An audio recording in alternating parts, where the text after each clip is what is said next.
Communications Coordinator with the American Numismatic Association, and I'm at the World's Fair of Money. And today we're at booth 907 with Pierre Fricke, and he's going to tell us about a little something. So what do you have? What are you going to talk about today? We're going to talk about the first Confederate paper money notes issued right before the war in 1861. The Montgomery notes. Okay, all right. So which one? I saw you had a couple here. Well, we got two different ones. We'll start with the Confederate Money $500 bill issued out of Montgomery. It's called a Criswell Type 2 note. These were printed in New York, believe it or not, before the war. So the Confederacy succeeded. It seceded in early 1861, was formed in February 1861. The Secretary of Treasury Memminger sought out people to print money and went to the American Banknote Company in New York City because there was no war yet. And the American Banknote Company in New York City accepted the contract for bonds and Confederate notes. And they did the bonds, and they gave the National Banknote Company in New York City the notes. And the Montgomery notes. It was a $50, $100, a $500, and a $1,000 note on one sheet of 4 notes printed. They printed 607 of these notes. That's it, 607 sheets. And these were shipped down to Montgomery, and then they were issued out of 4 ports: New Orleans, Mobile, Charleston, and Savannah, Georgia, is where these things were issued and spent. And they bore interest. These things bore interest, 3.65% interest, the $500 note. Now, just to add to the value to the story, most people, $500 is a huge amount of money, and so it was back then. And so people, most of these were wealthy people that bought these because they paid 3.65% interest. They were patriotic to their new country or whatever. But the average person wouldn't use this in circulation. These were more like bearer bonds. So Memminger ordered some more 50s and 100s because he needed to get some more lower denomination, although those are still a lot of money. And so there was a second shipment of Montgomery notes out of New York, but the war had started right before they shipped them. And so war has it that federal agents are running down the dock to capture the ship, that the second shipment of these are 50s and 100s, but the ship pulled away before they could get to them. But they did capture the plates at the American Banknote Company, National Banknote Company. They did not arrest anybody, and they destroyed the plates. Now this note on the back has interest. It was this was issued out of this was paid out of Savannah, Georgia. That stamp says the interest was paid on this. It was calculated $21.25, and here's the signer of it right here that paid the interest out. So, and when they paid the interest out, they canceled it. That's what these holes are. These holes are cancellations. They're part of the notes more. This is an extremely high-grade note for this type, AU53. If this did not have the holes in it, it would be worth probably about $100,000. As it stands now, it's a $29,000 note with the cancellations. Extremely rare. Now, there's a second one I have here of the same note.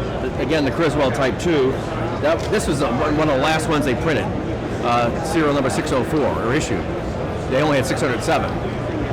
The last dozen or so of these were not issued out of Montgomery. They were issued out of Richmond and signed by Jones, C.G. Jones here, instead of Clitheroe.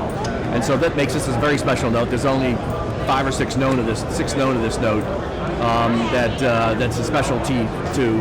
Even though it's a Montgomery note, it was actually issued out of Richmond. One of the first notes issued out of Richmond when they moved the capital from Montgomery to Richmond. So this one also paid interest. Nobody cashed this one in, and it's not canceled. So this one, they never get their money back. Now, an interesting fun fact, after the war ended in 1865, this stuff became worthless, but it wasn't totally worthless.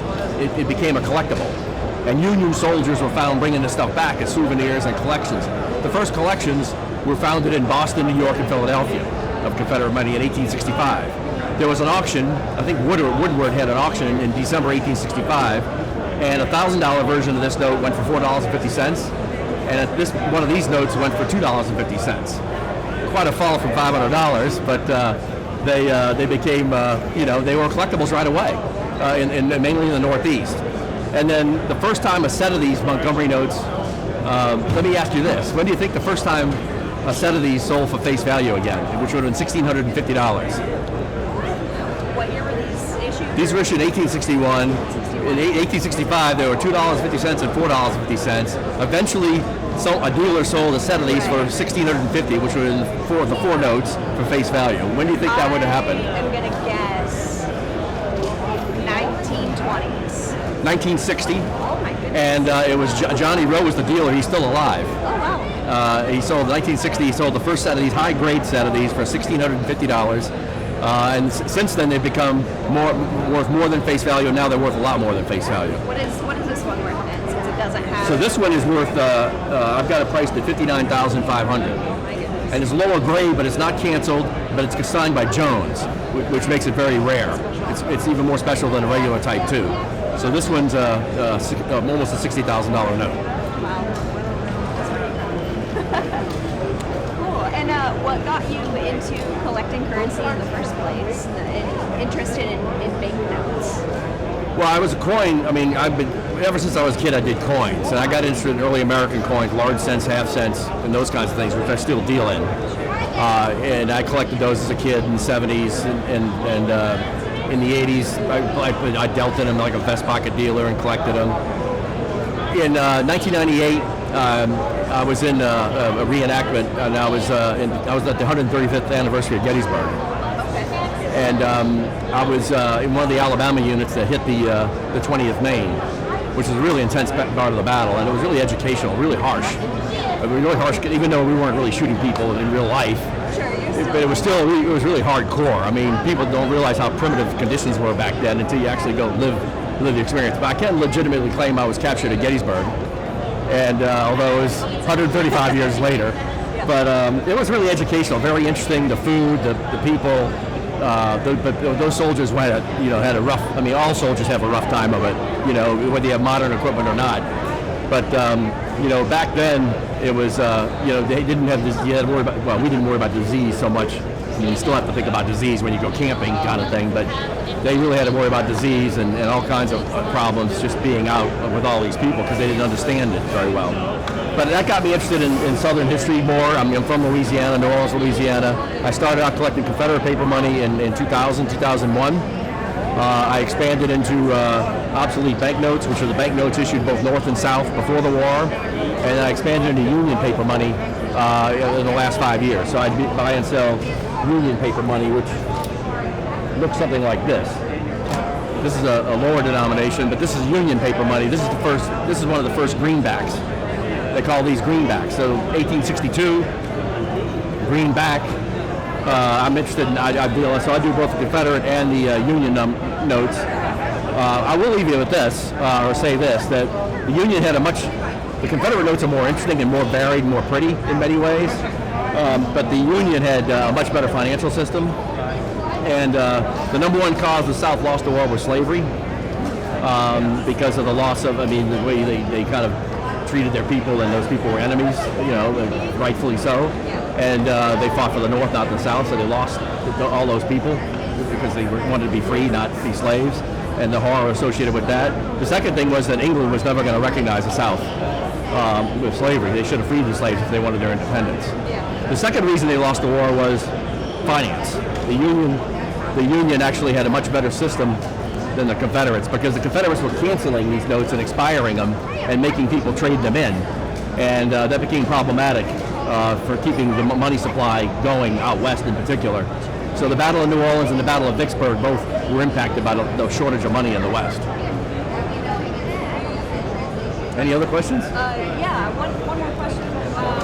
What do you find that collectors are most interested in when they come to your booth? Is there like a specific kind of currency that a lot of people go for, or is it more varied? Well, since I've written books on Confederate paper money, people come to me for that, and people want.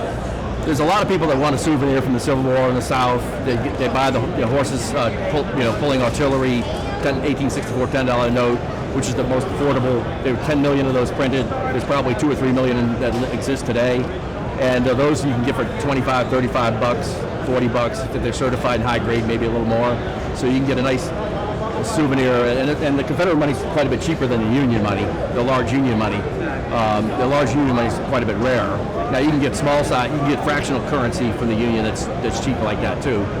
But a lot of the number one thing I probably sell is affordable, Confederate notes to people that just want one or two. Some of them get interested in collecting the set of 1864s, which could run a couple $1,000, $2,000, $3,000. Some of them get interested in collecting, try to collect all 70 different types, and that could range from $100,000 to $300,000 typically. Some kind of fall in between that. That's the number one thing that people come to me for, because I'm most known for that. I lied. I have one more question. Why do you like to come to the World's Fair of Money? Well, this is a great venue. There's lots of people we get to see. It's one of the biggest shows in the country. I think it and fun kind of go neck and neck. Those are the two big shows. So we get to see a lot of people in one place. There's a lot of educational events. I've done talks at the educational events. It's important to help people understand what this stuff is. I mean, there's money and value here, but these are important historical artifacts as it relates to our history, both the good, the great, the bad, the ugly. It's all here. So it's always fun to see people get together afterwards, the club meetings. And there's a lot of people that come and buy and sell. We have great shows here. We've had a spectacular show buying and selling. I mean, we've done extremely well. We can't complain at all. Before we close out, is there anything else that you'd like to share or say? I'd just say that, the Civil War remains a fundamental founding, not a founding, but a defining, that's the right word. It's a defining part of our history. We still argue about it today. I think sometimes on both sides it goes too far, hardcore one way or the other. The reality is that there was a very complicated period with a lot of great things that happened, a lot of terrible things that happened. But it's our steps out of the darkness of the past into the light of the future. It's one of the fundamental periods that helped us become a better country. Well, thank you for joining us today and answering some questions, showing us the coolest things that you have in your booth. We're here at the World's Fair of Money, and there you have it. It's Pierre Fricke, and the most interesting thing in history.